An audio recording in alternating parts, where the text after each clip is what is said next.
It's the one-of-a-kind financial show daily, and today we're going to profile you, YouTube, where Finfluencers live, where people come for advice, and we're going to talk about what people should look for before taking that advice. It's 31 days until I turn 50 years old. My mission is to educate, coach, plan, and never miss a moment. But before we get to the markets, happy birthday, Mama. Today, you turn, I'm not going to say it out loud, every good thing I have, this mic, the plans, the mission, the way I show up for clients, it starts with you. You loved me first. You taught me to reach for the stars, and I did. Thank you for teaching me to work, to listen, and to never miss a moment. You helped me celebrate growing up as a kid, encouraged me as an adult. You become an amazing nanny to Zach Grayson Page and a grand nanny to Daniel. You love Liana, and I love you. Thank you, Mama. Today, we recap a huge Thursday session for the tape. We talk about a big idea called concentration risk and what it means for anyone who owns an S&P 500 fund. And then we close the week. We profile the biggest financial influencer on earth, which is not a person, it's a platform, YouTube. Do you hate me? I'm just wondering. Maybe YouTube, you can comment in the comments today. Let's go, guys. Be one of a kind with Mike's plan. Nvidia beat on Wednesday night. Thursday, the tape agreed. The S&P closed up, the Dow up, NASDAQ up. The growth trade led. QQQ closed up 1.37% to $721.11. Rates held steady. The 10-year Treasury yield was 4.67. GLD, the gold index, was up 0.3%, a small bounce after Wednesday's sell-off. And Bitcoin traded up through the session and settled around $79,936, just shy of $80,000. The star of the show, though, on Thursday was Nvidia. It closed at $227.98, up 8.74%. That single move added roughly $250 billion to Nvidia's market cap in one day. Congratulations, Nvidia. Per CNBC, Nvidia broke the pattern of the last 4 quarters where the stock had actually dropped the day after each earnings beat. This time, the guide, which they guided to $108 billion of revenue in Q3, was too big for the market to ignore. This is for educational context only, not a recommendation. It's one company, folks, one earnings report, roughly 1.5% added to the entire NASDAQ, though. That is a story worth pausing on, and we just want to say nice work, Nvidia. Also this week, the Fed's preferred inflation gauge, PCE, came out Wednesday morning. The headline, because we were so focused on Nvidia, we forgot to report this. Headline rose 0.2% month over month, 3.7% year over year, 1/10 of a point above expectations. Core PCE, food and energy stripped out, rose 0.2% month over month and 3.3% year over year. That was in line with forecast. The translation, inflation is not falling as fast as the Fed wants, but core is holding steady. The September rate decision stays alive. Be one of a kind with Mike's plan. Now the idea for the weekend, something for you to think about. We're going to talk about concentration risk. The definition first, though. Concentration risk is the danger that too much of a portfolio's outcome depends on too few holdings. If 7 stocks decide the fate of your entire retirement account, you do not really own an index. You own a bet on 7 companies dressed up as a diversified fund. Here's the number. The Magnificent 7: Apple, Microsoft, Nvidia, Alphabet, Google, Amazon, Meta, Facebook, and Tesla now represent roughly 32 to 34% of the entire S&P 500 as of this summer. That's up from 13% in 2018. At its peak in early June, that number touched 35%. Think about that, folks. The S&P 500, 7 companies representing 35%, 493 companies representing 493 companies representing 65%. That's the highest concentration in stock history. Let's look wider. The top 10 stocks in the S&P 500 now account for roughly 43% of the index. 10 stocks, 43%, 490 stocks, 57%. That's a record, nearly double the historical average of 18 to 23% that held from 1990 to 2015. Nvidia alone crossed an 8% index weight in the first quarter of this year. So here's the plainest way I can say it. When you buy an S&P 500 index fund in 2026, roughly $1 of every $3 is going to 7 stocks. Roughly 43 cents of every dollar is going to the top 10. That's not the diversification your parents were sold in 1995. When I was raising my kid, Zach Grayson Page, there was a famous Wiggle song called Fruit Salad. First you take the berries, first you take the melons, then you put the grapes, then you put that, you mix it up. Fruit salad, yummy, yummy. Right now, guys, that fruit salad looks like a big old bowl of strawberries with just a little bit of other things mixed in. Does that mean go out and sell your index fund? No, that's not what I'm saying, because it's not advice. What I'm saying is you should know what's inside the wrapper.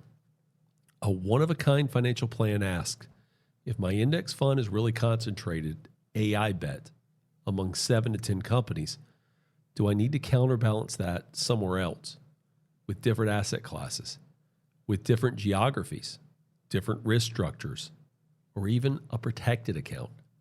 That is the conversation we have. Concentration risk is not the reason to sell and totally radically change your portfolio overnight.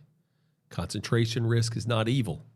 Concentration is what created this wealth cycle, but concentration cuts both ways, and retirees living on withdrawals cannot afford to find out the hard way which way it cuts next. Be one of a kind with Mike's plan. This week, we profiled Ray Dalio, Kathy Wood, Dolly Parton, and Jamie Dimon. Today, the guru is not a person, it's a platform where most of you have heard many of them before and go to get information. February 14th, 2005, Valentine's Day, 3 former PayPal employees registered the domain YouTube.com. The original idea was a video dating site called TuneIn Hook Up. That did not work.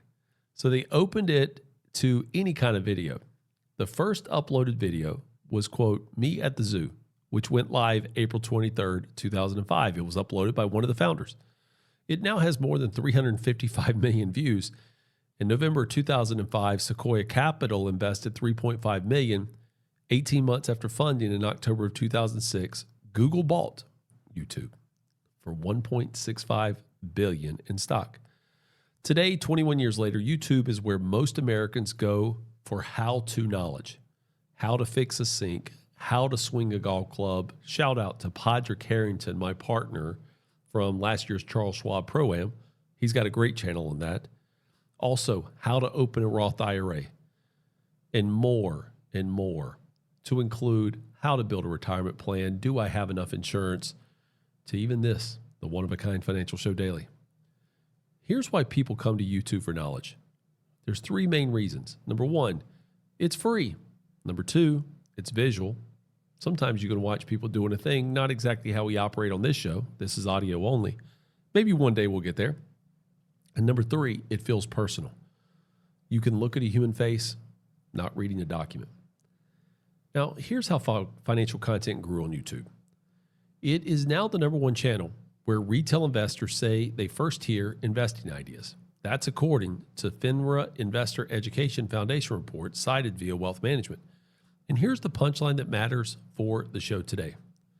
FINRA's April 2026 research showed that retail investors who follow financial influencers on social media, the industry now calls those Finfluencers, are significantly more likely to be victims of fraud. I said it. Almost amongst fraud targets, about 69% of social media and Finfluencer followers lost money, compared with about 29% of others. Panelists at FINRA's own conference noted that Finfluencers followers tend to have worse financial literacy paired with higher confidence. The most dangerous combination in personal finance.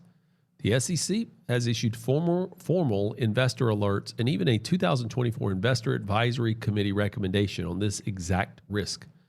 So how do you tell the education first channels from the marketing channels selling products? 7 questions, write these down. Number 1, do they have credentials and disclose them?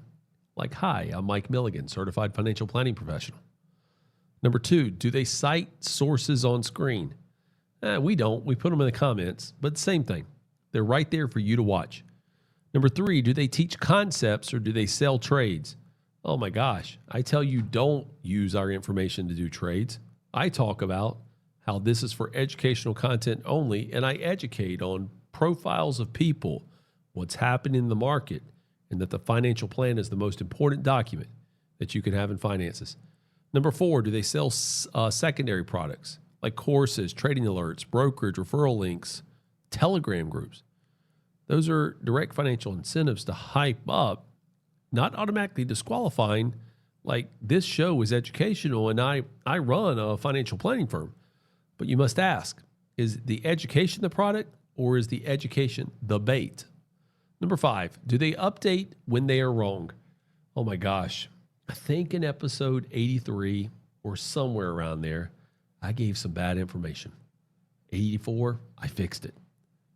And then I tighten up my research so that I don't make that mistake again. And then number 6, what does the comment section look like? This is where I think YouTube hates me. We put our sources there. We get a few comments, but it's up to you, these listeners, to write comments. Help me. Help me help you by continuing to offer this educational content. And number 7, is any single channel your only source? If yes, that could be a problem. Diversify your inputs like you diversify your portfolio. One rule for me, though, this will be just as direct as I can make it. If a YouTube channel promises returns guarantees or, quote, the one stock that will change your life, end quote, close the tab, delete it. Real planning is not a jackpot. It's not the lottery. Real planning is a written document that tells you what to do when the market is up 30 and when the market is down 30. This is why we are on YouTube at 1.Oak Radio. Not to sell you a course, to teach you how to think. Be one of a kind with Mike's plan. 3 things next week, guys. The markets will be open normal hours on Monday. Labor Day is not until the following week.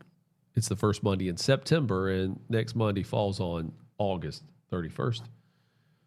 August non-farm payrolls come in next Friday, September 4th. The jobs number decides whether the Fed cuts in September, raises in September, or stays the same. In your own plan, if you do not have it written down, that's a weekend homework assignment. Start with this: a sheet of paper, a pen, and at the top of the paper, why is money important to you? Estoy aprendiendo. I am learning, and so are you, for showing up today. Again, happy birthday, Mama. Everything I do is built on many of the things you taught me, the places you put me, the baseball practices you took me to, the beach vacations, the amazing times with Granny, our cousins, the family events. I love you. We're not chasing returns, guys. We're building the one-of-a-kind financial plan here. The One-of-a-Kind Financial Show is in place to educate, coach, plan. That's my personal mission. Never mixed a moment.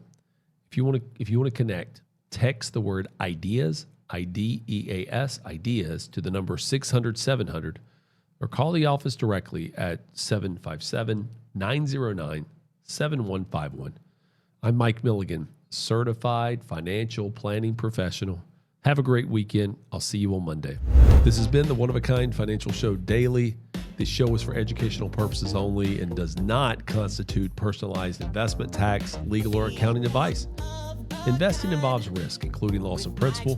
Past performance does not guarantee future results. References to Nvidia, Apple, Microsoft Alphabet, Amazon, Meta, Tesla, JP Morgan Chase, YouTube, Google, and any other person's company or security are for illustration and education only and are not recommendations to buy, sell, or hold any security. Index concentration statistics, analyst estimates, and consensus numbers attributed to Wall Street, trade press, RBC Wealth Management, Goldman Sachs, Deutsche Bank, FINRA, or the SEC are those source views and not those of Mike Milligan, the founder and chairman of One Oak Financial, or any affiliate. Consult your own licensed certified financial planning professional, certified public accountant, or attorney before acting. I am Mike Milligan, certified financial planning professional. And the last disclosure, I got the best mama. That's a fact.